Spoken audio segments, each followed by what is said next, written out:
وبركاته.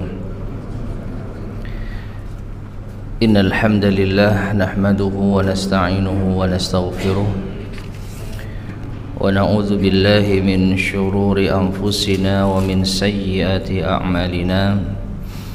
من يهده الله فلا مضل له ومن يضلل فلا هادي له. وأشهد أن لا إله إلا الله وحده لا شريك له. وأشهد أن محمدا عبده ورسوله. اللهم صل وسلم وبارك على نبينا محمد وعلى آله وأصحابه ومن تبعهم بإحسان إلى يوم الدين. أما بعد.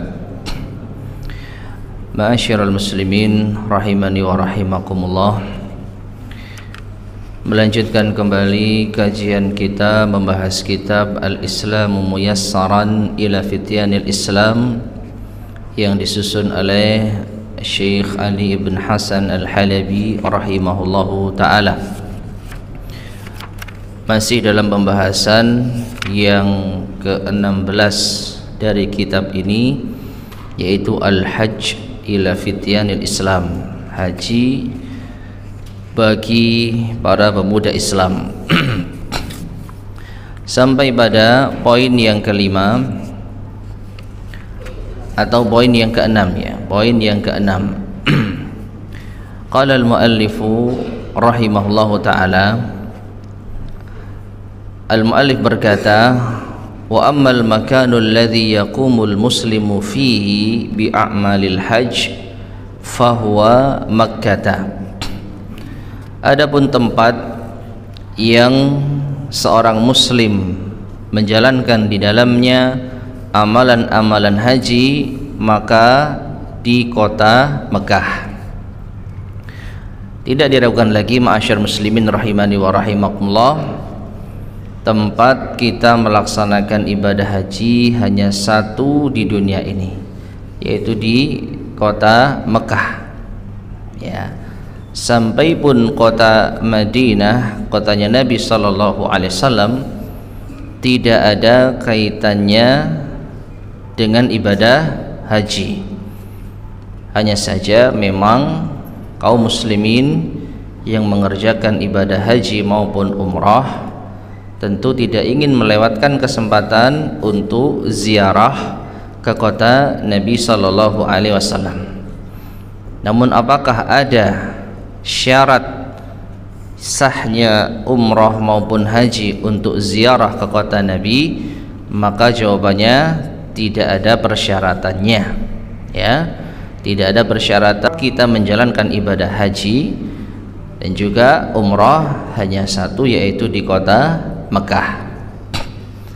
Wabi khasatin, dan secara khusus, al-amakinat taliyatah, yaitu tempat-tempat berikut ini, minha diantaranya, wa qariban minha, dan yang dekat dengannya.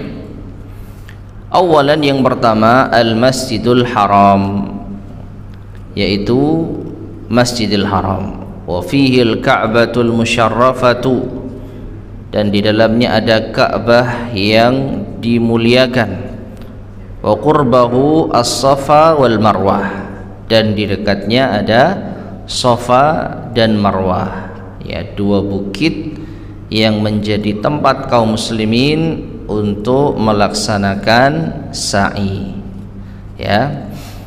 Jadi di antara tempat yang ada di kota Mekah yang berkaitan erat dengan amalan-amalan haji, yang pertama Masjidil Haram, termasuk yang ada di dekatnya yaitu Safa dan Marwah. Perincian tentang tata cara sa'i dan yang selainnya tentu ada di dalam pembahasan fikih umrah maupun haji, ya. Di sini al-muallif rahimahullah ta'ala hanya menjelaskan secara global, secara umum, gambaran tentang haji, ya. Setidaknya kita sebagai seorang pemuda muslim tidak buta sama sekali tentang ibadah haji. Setidaknya tempat-tempat ini kita ketahui secara teorinya. Thaniyan, yang kedua, Mina.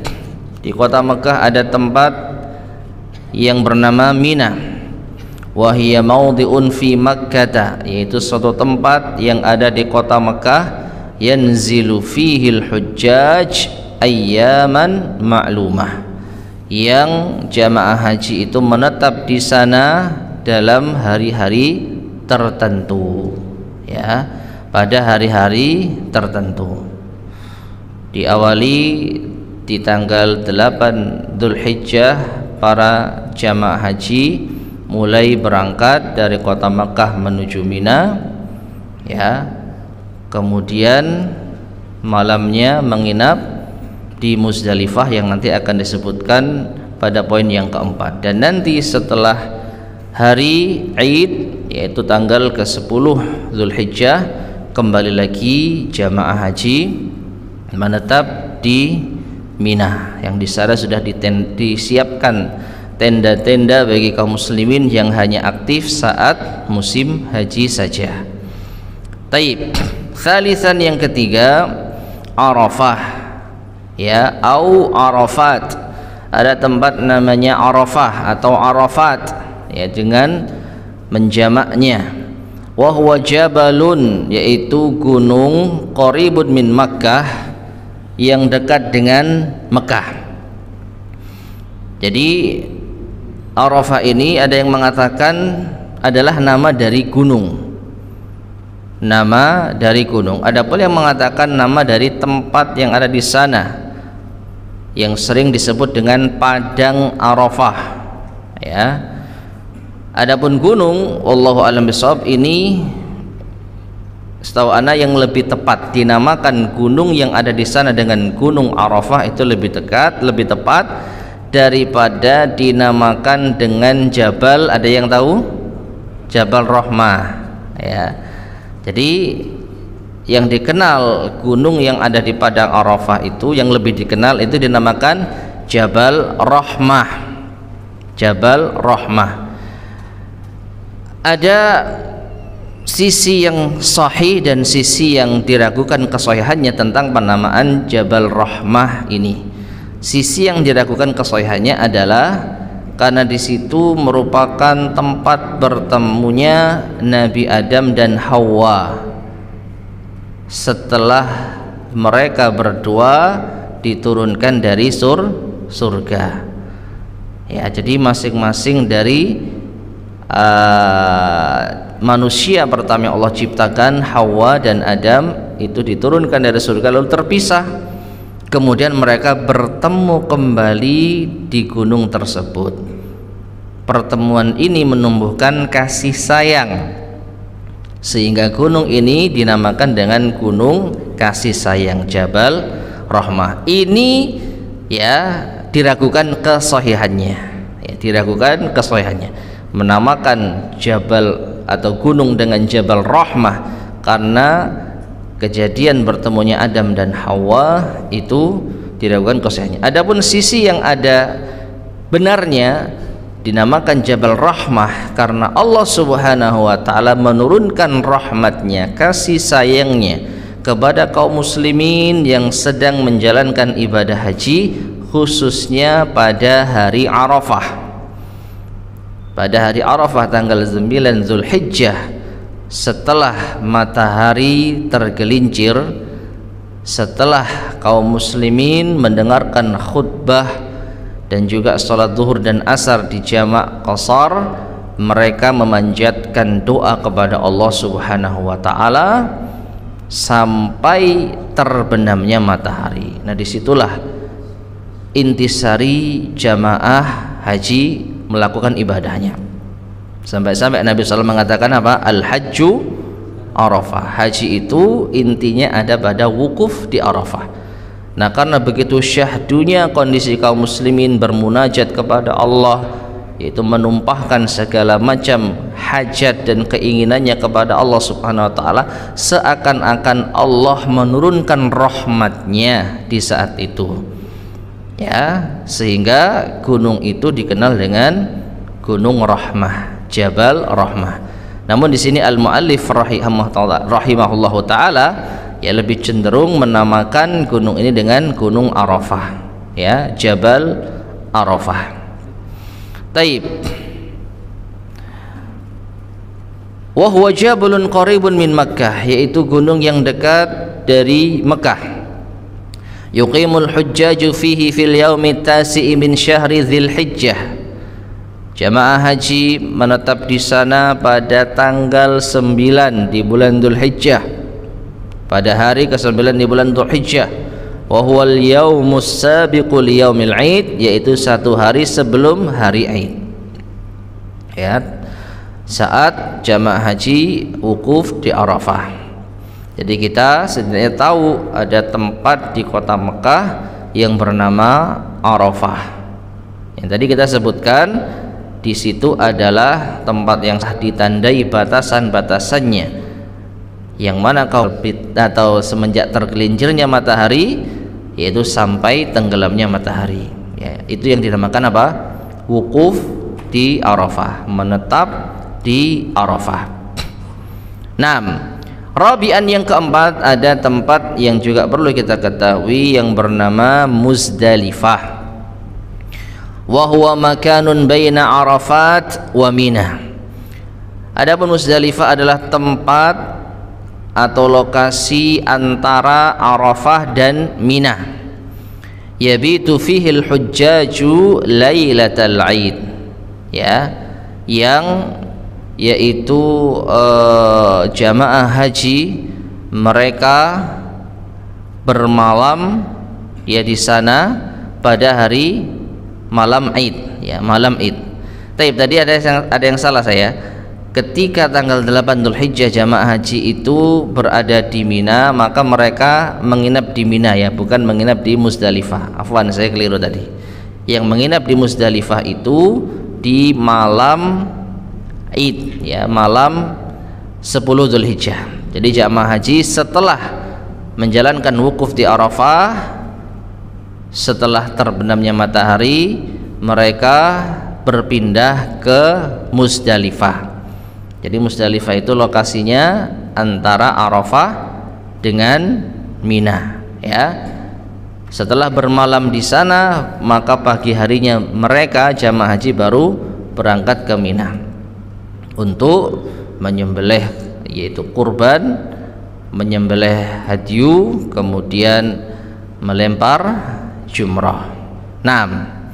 Jadi ini ada 4, ya, setidaknya lokasi-lokasi yang perlu kita ketahui tempat kaum muslimin menjalankan ibadah haji mereka.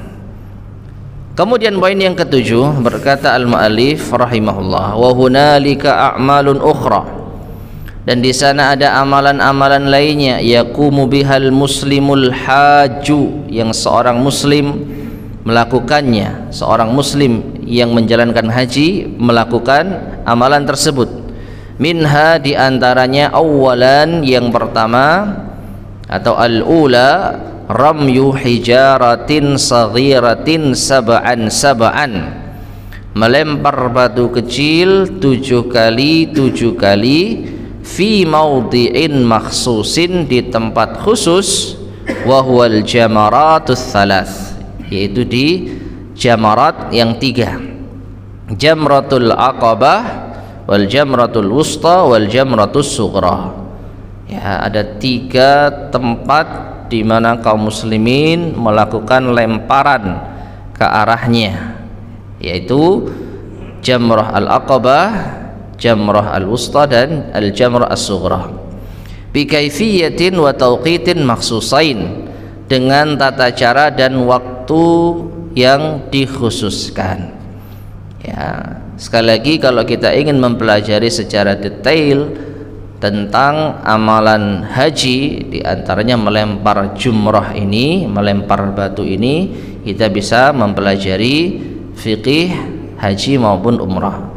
Ya, adapun secara global, di antara aturan ketika melempar jumrah, maka dilakukan dengan 7 batu kecil, ya, dilempar ke arah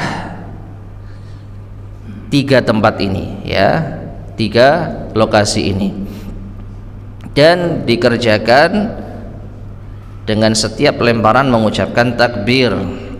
Demikian pula melemparnya itu setelah tergelincirnya matahari. Itu kalau melempar 3 jumrah tersebut, 3 jamarat ya. 3 jamarat itu dilempar batu-batu kecil masing-masing 7 kali.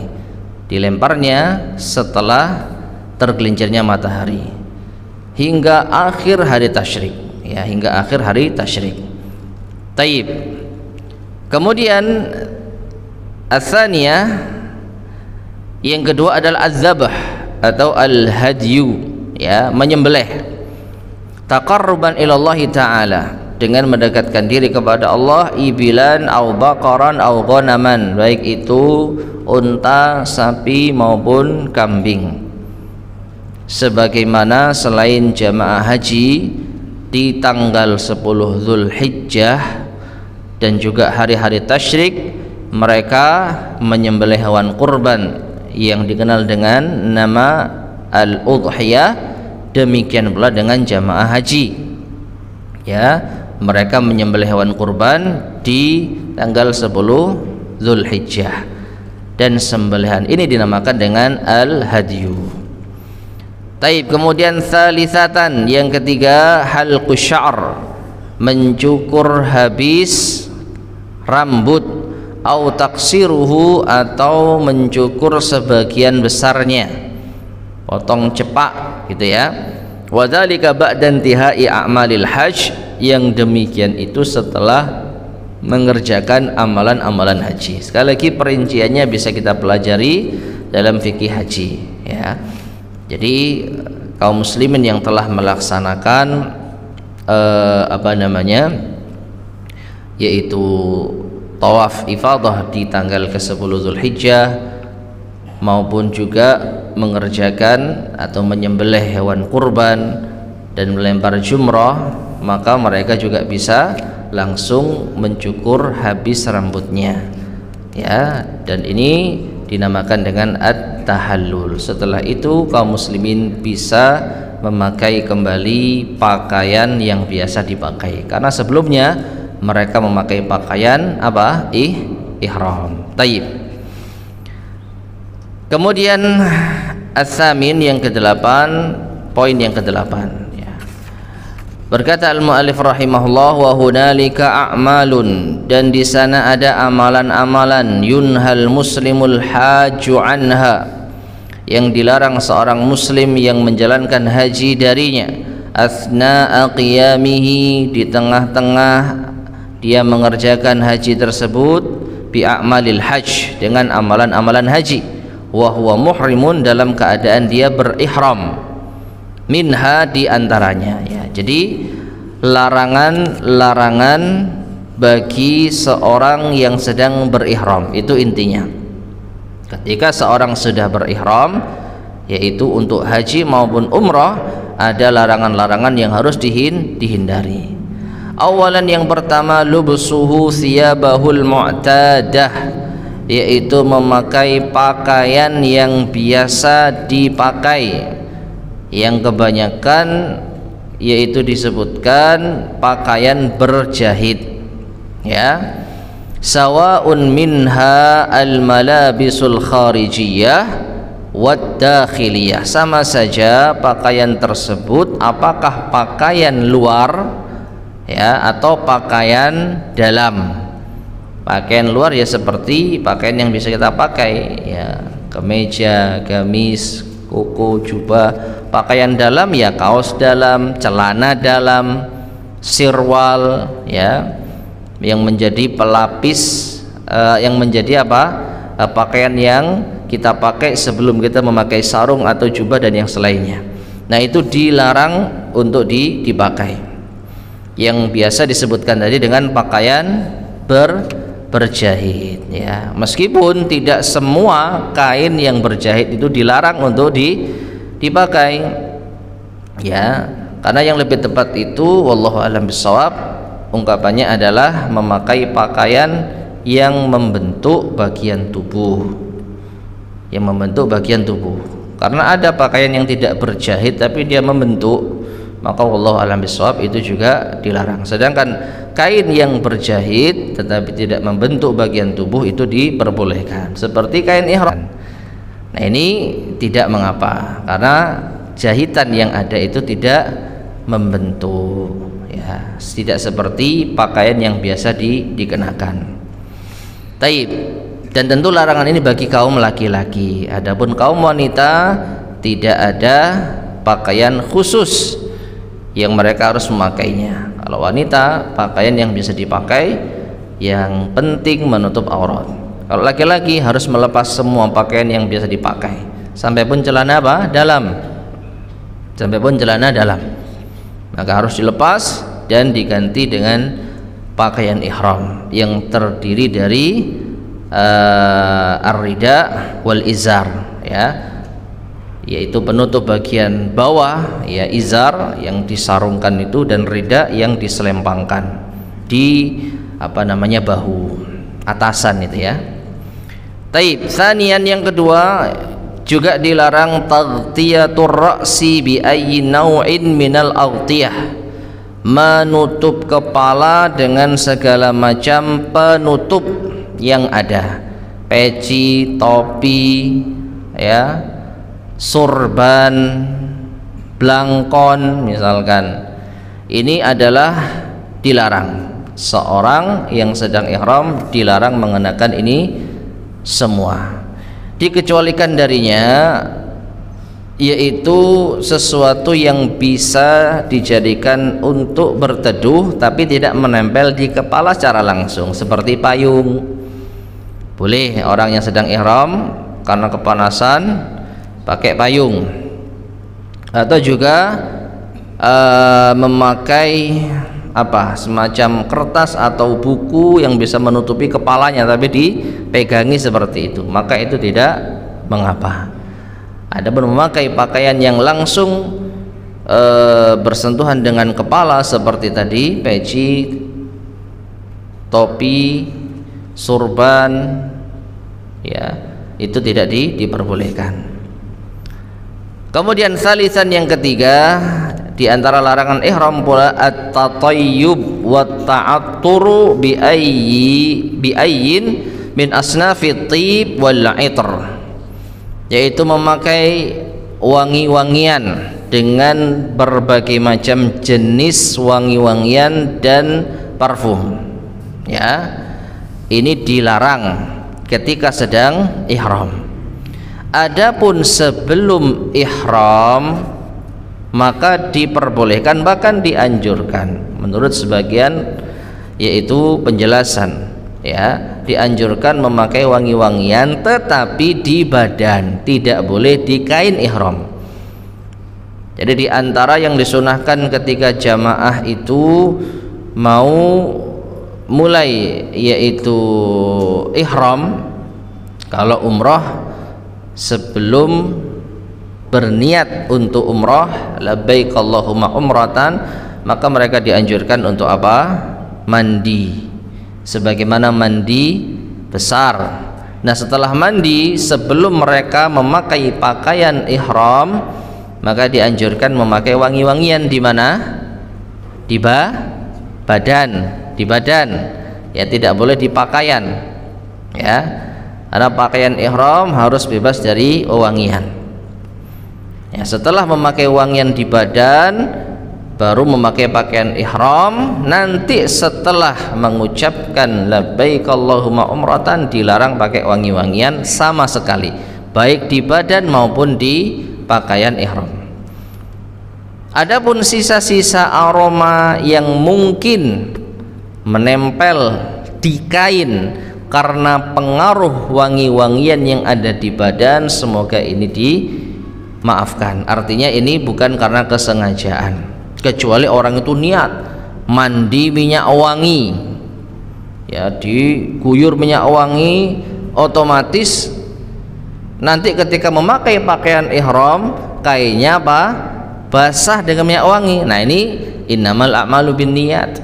Tapi kalau orang memakai minyak wangi di badan, kemudian setelah itu digosok-gosokkan, otomatis kan kering ya, ya, setelah kering memakai pakaian ihram, kok ternyata ada aroma yang menempel di kain, maka ini dimaafkan insya Allah, karena memang tidak ada kesengajaan untuk menjadikan kain ihram itu wangi. Nah seperti itu.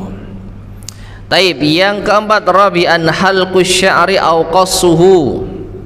Perhatikan, dilarang memotong rambut habis, ya, menggundul rambut atau mencukurnya, baik sedikit maupun banyak, di saat sedang apa? Ihram. Ya, sebelum ihram kita mau cukur kumis, kita mau potong kuku, ya, termasuk di dalamnya potong kuku yang tidak disebutkan di sini, ya. Kita mau merapikan rambut, tidak apa-apa.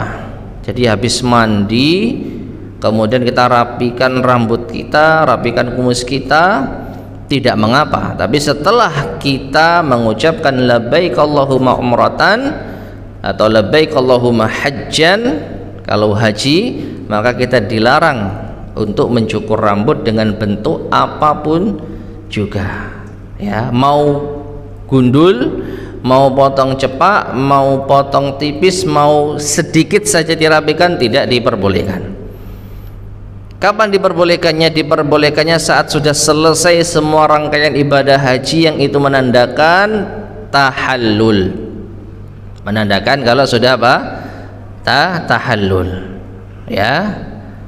Nah, ada sebagian kesalahan ma'asyar muslimin rahimani wa rahimakumullah yang sering dijumpai terjadi pada kaum muslimin, yaitu mereka memotong rambut hanya sedikit di saat selesai sa'i, ya, di saat selesai sa'i. Kalau kita berbicara umrah, maka setelah tawaf sa'i selesai, tidak ada wukuf di Arafah, kemudian mabit di Musdalifah, lempar jumrah, nggak ada, ya. Ini kalau kita bicara umrah secara singkat, setelah ihram labbaik Allahumma umratan, lalu menjalankan ibadah umrah dimulai dengan tawaf, kemudian sa'i, selesai. Nah setelah itu apa? Mencukur rambut, dan itu tanda kalau kita sudah benar-benar apa? Selesai dari amalan umrah. Nah sebagian kaum muslimin mereka mencukur rambut sebagian saja. Setelah selesai sa'i, mereka mencukur rambut sebagian saja. Nah pertanyaannya, apa niat mereka mencukur rambut sebagian ini? Kalau mereka meniatkan untuk tahallul, ya, mereka meniatkan untuk tahallul, ini tahallul cuman sedikit, maka wallahu alam bisawab, kira-kira keutamaan apa yang didapatkan? Karena Nabi SAW hanya mendoakan ampunan bagi dua macam orang yang bertahallul. Yang pertama, orang yang mencukur habis rambut mereka, ya, Allahumma gfir lil muhalliqin, ya Allah ampunilah orang-orang yang mencukur habis rambut mereka, menggundul rambut mereka. Yang kedua, Allahumma gfir lil muhalliqin, ya Allah ampunilah orang-orang yang mencukur habis rambut mereka. Yang ketiga, Allahumma gfir lil muhalliqin, ya Allah ampunilah orang-orang yang mencukur habis rambut mereka. 3 kali didoakan Nabi SAW orang yang apa? Gundul. Baru setelah itu Allahumma gfir lil muqassirin, ya Allah ampunilah orang-orang yang memotong sebagian besar rambut mereka, yang kita kenal dengan potong cepak, nggak sampai habis, potong 1 senti misalnya gitu, ya. Ya. Nah ini ada keutamaan mendapatkan doa ampunan yang dipanjatkan oleh Rasulullah SAW kepada Allah Subhanahu wa Ta'ala. Tidak ada doa dari Rasulullah untuk orang yang mencukur rambut hanya sedikit saja. Jadi kalau itu diniatkan tahallul secara total, maka wallahu a'lam bishawab, ya tentu ini sangat kurang afdal, meskipun sah ibadah umrahnya, ya, meskipun sah ibadah umrahnya. Namun yang fatal itu kalau mereka meniatkan, ya, ini hanya tahallul sementara, nanti kalau sudah sampai hotel atau sudah longgar baru tahallul yang beneran. Nah, perhatikan, tahallul sementara ini dari mana? Pokoknya syarat supaya boleh pakai pakaian, boleh melakukan larangan-larangan ihram. Nanti kalau sudah enak, sudah nyantai, baru cukur gundul. Maka pertanyaannya, berarti tahallul sementara ini sebenarnya bukan tahallul. Tahallul yang sesungguhnya, kata mereka kan sementara. Berarti yang sungguhnya kapan? Nanti kalau udah apa? Longgar, mereka baru potong gundul, baru cukur habis. Maka pada hakikatnya kalau seperti ini niatnya, mereka telah jatuh pada larangan ihram. Apa? Memotong rambut sebelum tahallul. Nah, sekarang pertanyaan, tahallulnya yang mana sebenarnya? Tahallulnya yang mana? Yang pertama atau yang kedua? Kalau yang pertama apa tadi kerugiannya? Nggak dapat keutamaan, ya. Kalau yang kedua tahallulnya itu yang kedua, berarti Anda telah melakukan larangan ihram pada saat memotong rambut tepat setelah selesai sa'i. Ya. Maka dari itu yang paling selamat dan yang paling mengikuti sunnah Nabi SAW, setelah sa'i tahan dulu, jangan keburu potong rambut di tempat, ya. Keluar dulu dari yaitu marwah, jalan ke tempat cukur, baru mencukur habis sekalian. Nah, setelah itu baru Anda bisa memakai baju yang berjahit dan melakukan hal-hal yang dilarang sebelumnya, ya. Nah, ini perlu diperhatikan. Taib. Kemudian yang kelima, khamisan, yang kelima di antara larangan ihram adalah qatlus saidi, membunuh buruan atau berburu, ya, berburu hewan buruan. Nah, itu dilarang. Bagi orang yang sedang berihram dilarang berburu. Dan menurut sebagian hadis, ya, juga dilarang untuk diburukan. Apa diburukan itu? Jadi dia nggak berburu, tapi ada orang lain berburu untuk dia. Bisa dipahami, ya? Jadi sedang ihram, sedang umroh maupun haji, kemudian dia kelaparan, nggak ada makanan. Ada orang yang tidak sedang haji, tak carikan ayam liar dah, ya, gitu ya. Atau tak carikan apa gitu ya. Maka kalau sampai ada orang yang berburu, kemudian hasil buruannya disuguhkan kepada orang yang sedang ihram, ini juga tidak diperbolehkan. Demikian pula yang dijelaskan para ulama, menunjukkan hewan buruan ini pun juga tidak diperbolehkan. Ya, ada orang yang sedang berburu, terlebih lagi masyarakat muslimin rahimani wa rahimallah, berburu di tanah haram itu dilarang. Berburu di tanah haram itu dilarang, ya. Anggaplah, ya, orang yang sedang melakukan jamaah haji atau umroh ini mereka di luar tanah haram, ya, mungkin perjalanan dari mana, Madinah ke Mekah. Dari Madinah kan mereka sudah ambil miqat itu di Bir Ali atau di Zulhulaifah, kemudian menuju Mekah. Nah, itu kan sudah bukan tanah haram, ya. Setelah lewat Zulhulaifah itu sudah tanah halal, yang dihalalkan melakukan perbuatan-perbuatan yang dilarang di tanah haram, diantaranya berburu. Berburu di tanah haram itu nggak boleh, ya, tapi berburu di tanah halal boleh. Nah, misalkan ada orang yang sedang ihram perjalanan menuju kota Mekah, di tengah jalan kelaparan gitu, ya.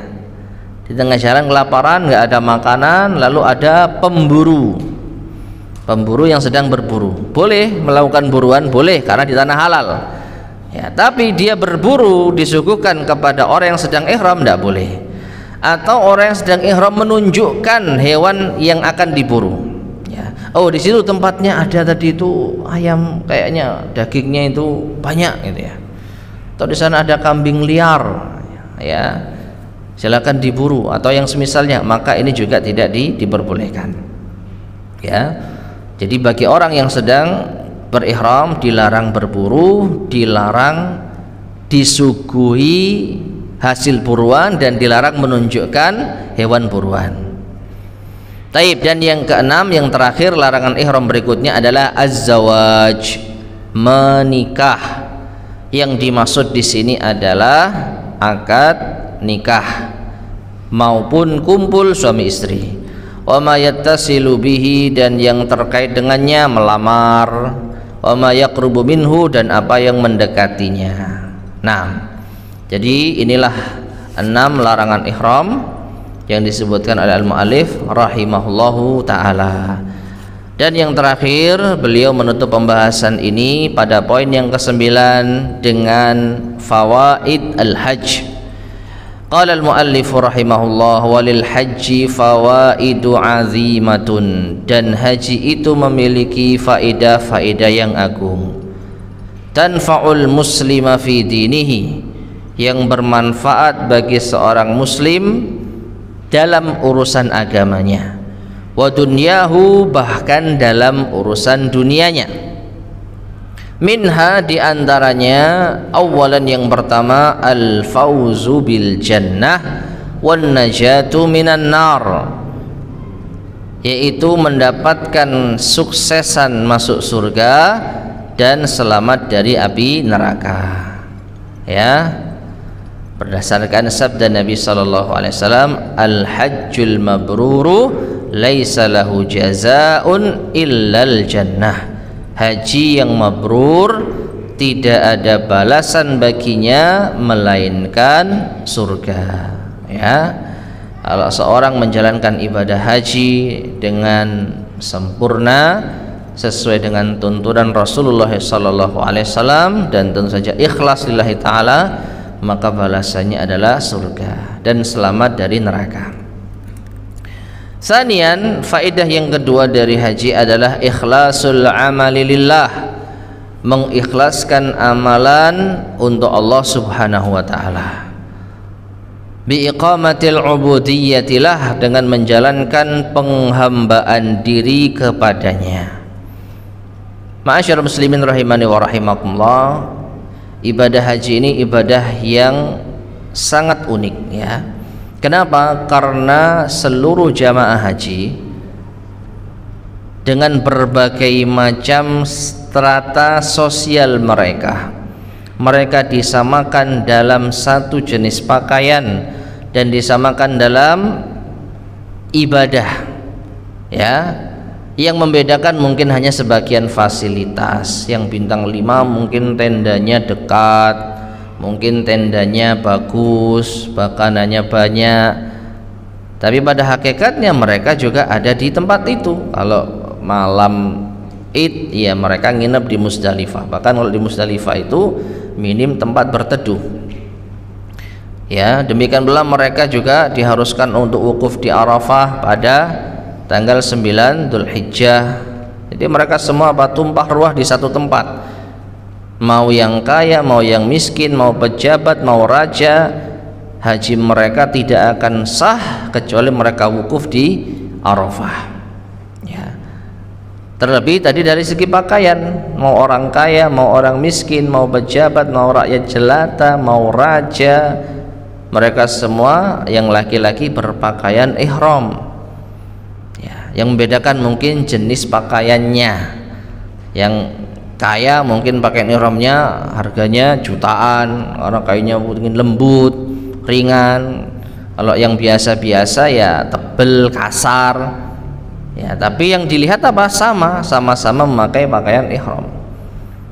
Nah, ini menunjukkan apa? Mereka benar-benar menjalankan penghambaan diri kepada Allah Subhanahu wa taala. Hanya ada pada ibadah haji.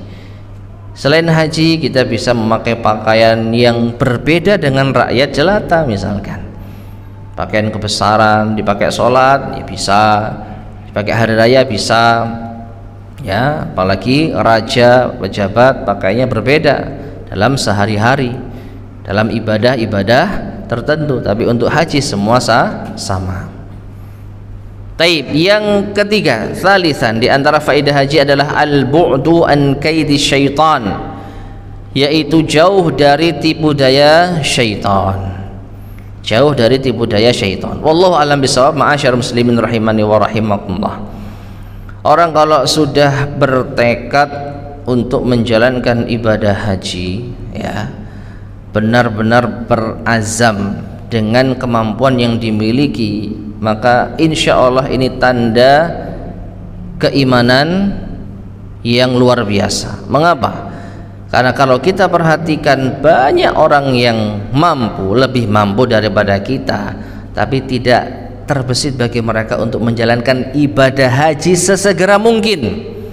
Nanti saja, belum siap, belum waktunya. Padahal uang itu ada, mau yang model apa hajinya bisa, ya. Maka dari itu kalau orang Tuhan yang belum didapatkan, ya. Nah ini wallahu a'lam bishawab, kalau menunda-nunda hal ini, menunda haji karena kebutuhan-kebutuhan semacam ini, dikhawatirkan ya tertipu dengan godaan apa? Syaitan, ya. Nah seperti itu. Sudah Isya? Sudah. Komandannya bilang sudah. Oke, silakan.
Bismillahirrahmanirrahim.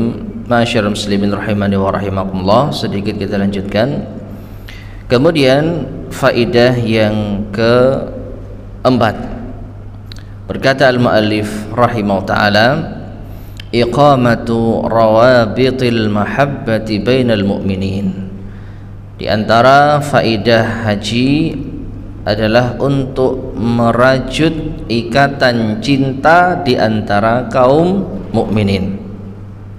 Ya, perhatikan ini faidah haji, di antara faidah haji. Dari mana ini bisa kita ambil pelajaran? Dari kondisi yang sama. Ya, kita bernasib sama. Di tanggal 9 Dzulhijjah kita sama-sama berada di lapang, ya, tanah lapang yang cukup panas.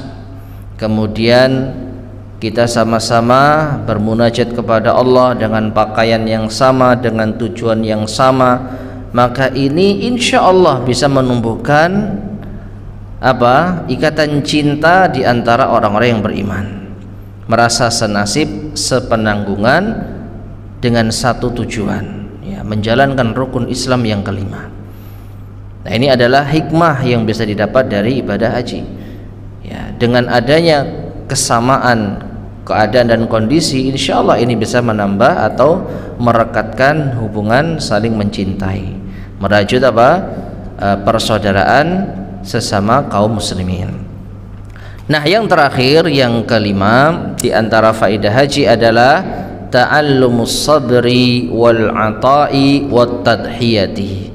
Belajar sabar, berbagi dan menyembelih, ya.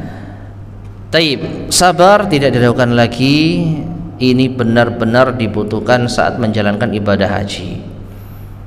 Dengan durasi yang cukup lama, seorang yang beribadah haji menjalankan beberapa amalan-amalan, ya, meskipun hanya beberapa hari, tapi ini butuh perjuangan, butuh fisik yang prima, butuh hati yang tertata.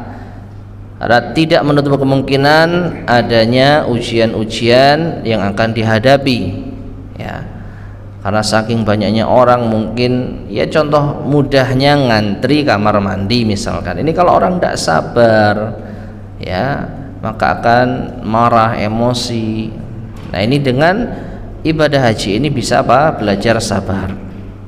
Taib, kemudian memberi, ya, berbagi dan menyembelih, ini satu kesatuan.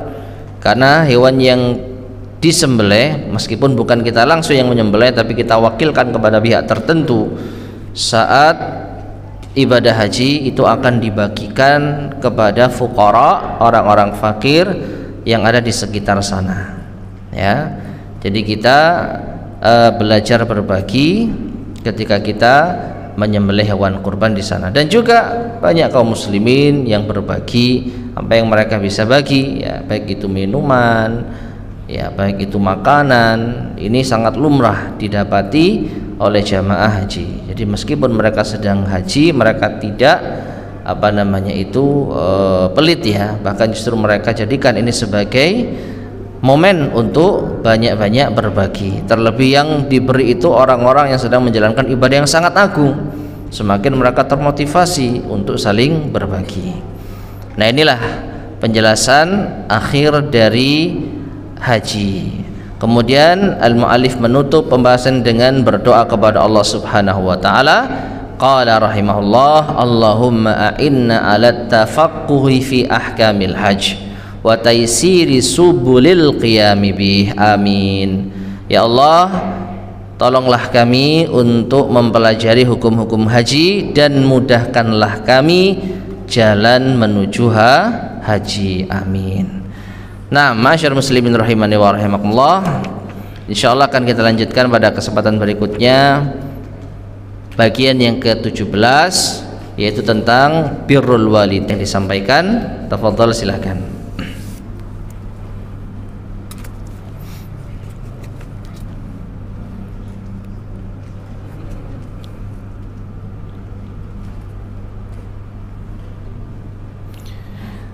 Baik, jika tidak yang disampaikan, kita cukupkan sekian. Mudah-mudahan bermanfaat. Kurang lebihnya saya mohon maaf. Kita akhiri. Subhanakallahumma bihamdika asyhadu an la ilaha illa anta astaghfiruka wa atubu ilaik. Walhamdulillahirabbil alamin. Assalamualaikum warahmatullahi wabarakatuh.